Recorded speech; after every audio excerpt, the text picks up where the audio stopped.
Hey guys, I am so excited to finally be filming this video. I've been talking about doing a series on toxic horror movie sets for literal years, and you guys will not let me forget that I mentioned it at one point in time years ago. But I'm glad you keep reminding me because I did in fact forget for a long time. So I'm bringing you a new series here today on toxic movie horror sets, toxic horror movie sets. There we go, it's a tongue twister. So there are so many famous horror movies and just movies in general where are famously known for being miserable to have worked on. So first up, we're going to be talking about the Texas Chainsaw Massacre, which a lot of people already know how horrible it was to work on and make this movie. But before we do, I just want to thank our new sponsor today on the channel, Ava's Manor. I'm obsessed with these types of phone games, like genuinely. I play them all the time, so when Ava's Manor reached out to me, I was so excited to be able to work with them. I knew the game was right up my alley and I've been addicted to playing it ever since. So Ava's Manor follows the story of a successful mystery writer whose relative leaves her a rundown estate after his mysterious disappearance with a demolition notice from the city, and you have to renovate it before it's too late. So the general goal of the game is to play various levels of solitaire type games in order to earn stars, which will progress the story and allow you to further renovate the rundown manor. You get to personalize each room as you renovate the manor and play really fun and challenging games, all while following a mystery story. So there's so much going on in this game. It's so addicting. And with this exciting story to follow, that it actually builds suspense because it requires stars in order to progress the story. So you can only go as far as how many stars you have, and in order to earn stars, you got to play the games. So it's really suspenseful to want to progress the story, but you got to play these games first. So I highly recommend checking out Ava's Manor. It's completely free to download. Just click the link down below. So moving on to the toxic set of Texas Chainsaw Massacre. There will be spoilers for the movie throughout this video, so I assume that you've watched it by now or just don't care. It's from the 70s, 1974, so I assume you've seen it by now, but just a fair warning, there are spoilers ahead. So the first thing I want to talk about is actually the origin story of Texas Chainsaw Massacre, because that in of itself is a little bit disturbing. And I think a common misconception is actually that Leatherface, the character, is based on serial killer Ed Gein. Ed Gein? Ed Gein. I get eaten alive every time I try to pronounce it. I don't know what's right. I know you'll correct me. So in the beginning of the movie, we know that it says that it is based on a true story, and that is in fact a lie, a complete lie. The date that is put in the beginning of the movie that claims when the true story actually happened on August 18th, 1973 would have been completely impossible because this movie was filmed prior to that date. So Ed Gein is not the original inspiration for this movie, as much as people want to believe that it is. Maybe loosely, Tobe Hooper was inspired by him at some point while writing the movie, but that is not where he originally got his inspiration. So one day during the holiday season, Tobe Hooper was in a crowded hardware store, and while trying to find an exit, he saw a display of chainsaws and thought what it would be like if he just hacked up all the people on his way out. He fantasized about slashing through the crowd with a chainsaw. So that's kind of when he first started developing the story of the Texas Chainsaw Massacre. And then he also heard a story from a doctor who bragged about making a mask from human cadavers in pre-med. Who does that? Was that man put in jail? Like, that sounds illegal to me. You made a mask out of bodies. So that is the original origin story of the Texas Chainsaw Massacre and the character of Leatherface. As we know, Gunnar Hansen plays the famous Leatherface, and they actually had hired a different actor for this role, and in his motel room late at night in a drunken state, he called out. He wanted out. He didn't want to do it. He claimed that it was bad karma, and he was worried for his soul. And Gunnar Hansen, in order to get inspiration for Leatherface, because Tobe Hooper kind of gave him free reign as to what this character was going to be, like what he was going to be like. Tobe Hooper gave him the basics, and Gunnar Hansen took it from there. So he actually went to a school for disabled children that his mom worked at and studied their behaviors and their speech patterns and things like that in order to create this persona of Leatherface. Not sure if that's offensive or not.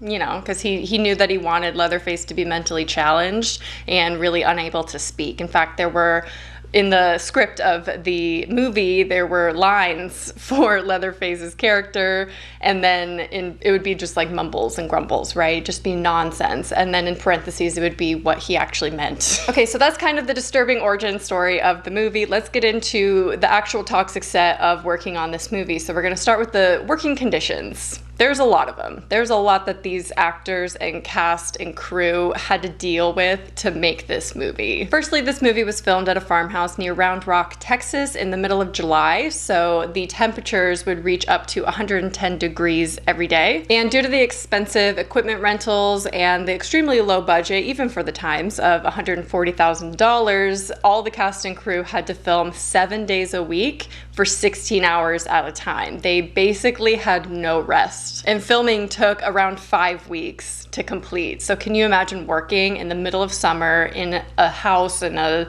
setting that had no air conditioning anywhere, no ventilation, in 110-degree weather, 7 days a week for 16 hours a day for 5 weeks? That's not even the worst of it. So the farmhouse itself was not air conditioned, not ventilated at all. They used real animal bones and real animal blood obtained from a local slaughterhouse that they painted the walls with. And at the end of the movie, there is in fact a human skeleton. I've read that that's because it was cheaper to buy a real human skeleton from India than a fake plastic one at the time, but that just doesn't seem accurate. So I don't know if that's just like a rumor, but it was indeed a real human skeleton. So the art director actually drove around Texas looking for roadkill and cattle carcasses and things, just things that were already decaying, collected all of them and put them in the house, just littered the floor with them to help build the set. Remember, there's no ventilation in this house. It's over 100 degrees in Texas, humid, peak summer, no ventilation. Real animal carcasses, can you just imagine what that house probably smelled like? Speaking of smell, none of the cast members were allowed to wash their costumes. So they were wearing these for 16 hours a day, 7 days a week, for over a month of filming, never once washing the clothing because Tobe Hooper thought that it might alter the coloring of it because Leatherface's costume had to be specifically dyed. He didn't want them to lose their costumes, so he was so worried and obsessed with continuity that they were not allowed to wash their clothing. John Dugan, who played Grandpa in this movie, was actually only 18 years old when filming this movie, and when he got his prosthetics on and all that old age makeup, he said he never wanted to do that again. So all of his scenes had to be filmed in one sitting while he was in the makeup, and this took over 36 hours of filming. So now let's talk about the really disturbing stuff that happened while filming this movie. We're specifically going to be talking about the dinner scene, aka what the cast members like to call the Last Supper. I think generally Marilyn Burns had the worst experience filming Texas Chainsaw Massacre and has said that a lot of her acting wasn't really acting at all. I think she got injured in almost every single scene that she filmed when there was like an action scene. You know, like when she had to jump out the window, she got hurt. Running through the bushes and trees, she was all cut up. It's her real blood on her a lot of the time. And then the dinner scene where she was in fact injured. So the dinner scene was actually filmed over a period of 26 hours straight. The only breaks that they were able to take were brief breaks to go outside for fresh air and vomit.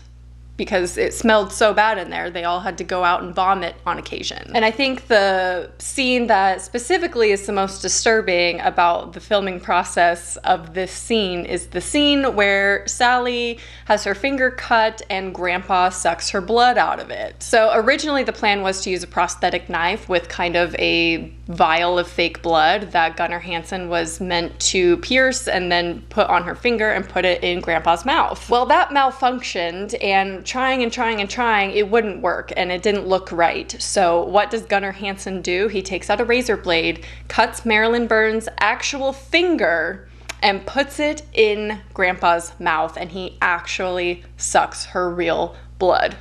Neither of them expected it. Neither of them knew what was even going on. I don't even think Marilyn Burns knew what was going on, and John Dugan didn't find out until years later. He didn't even know in the moment or after filming or anything. Years later, he found out he actually sucked her blood. You know what he said? He's a little creepy. He said it was erotic.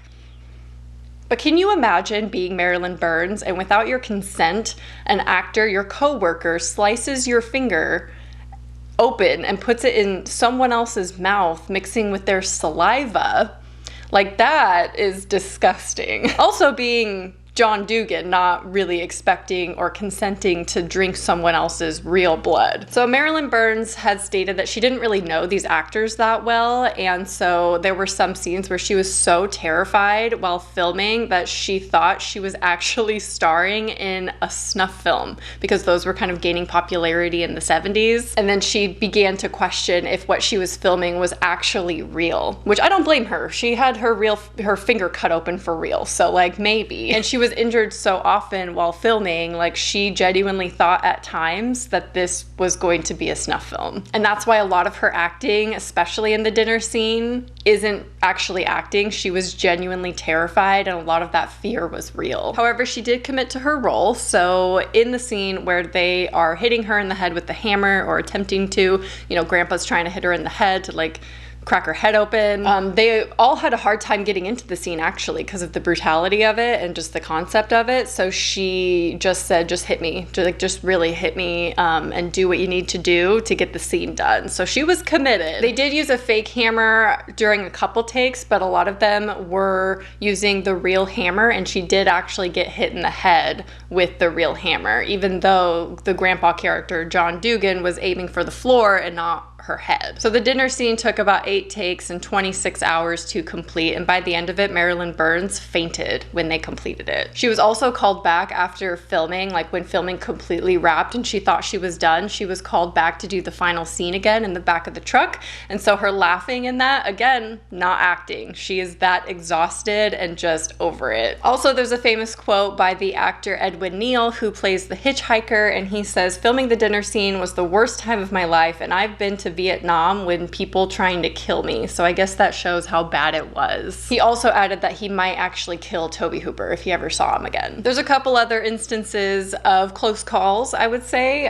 When it came time to do the scene where Leatherface is to kill Kirk, the actor William Vail was so nervous, and Gunnar Hansen told him, "You better be still, otherwise you'll die for real." And he came within 3 inches of his face. And I'm just like, did they leave the chain on? Like, is the chain on for realistic appearances? Because it's not that serious. You can take the chain. I don't know. I mean, I'm just guessing because it was such a serious scene where he had to like really hold still. It just seems like there were so many risks involved, and I think some of them were unnecessary and some of them were due to the budget, which is understandable. And Tobe Hooper claimed that every cast member walked away with some kind of injury, and I just don't think that should be celebrated or bragged about or normalized when filming a movie like this. He also stated that everyone from the production pretty much hated him by the end, and it took them years to cool down. So despite all of that being said, Texas Chainsaw Massacre does remain one of my favorite movies and franchises in all of the horror genre. I think it is one of the most effective horror movies because it can never be recreated like that again. This is a movie and a style of filmmaking that will never be able to be done, and we got it the one time and we got a great movie out of it, and it's super effective even though you actually don't see a lot of gore on camera. Tobe Hooper actually intended to make this a PG movie, and even after removing all of the gore from it, they still wanted him to give it an R rating. So I'd love to hear your thoughts. Does this kind of negate your love for Texas Chainsaw Massacre because of how horrible it was to make and how, you know, tortured the cast was, or do you still love it because that just made it that much more effective? I would love to hear your thoughts, and don't forget to check out Ava's Manor and download the game for free using my link below. If you know of any other toxic horror movie sets, I would love to hear what those are, and if you want me to do a whole video on them, just leave a comment down below. I hope you enjoyed, and I'll talk to you soon. Bye.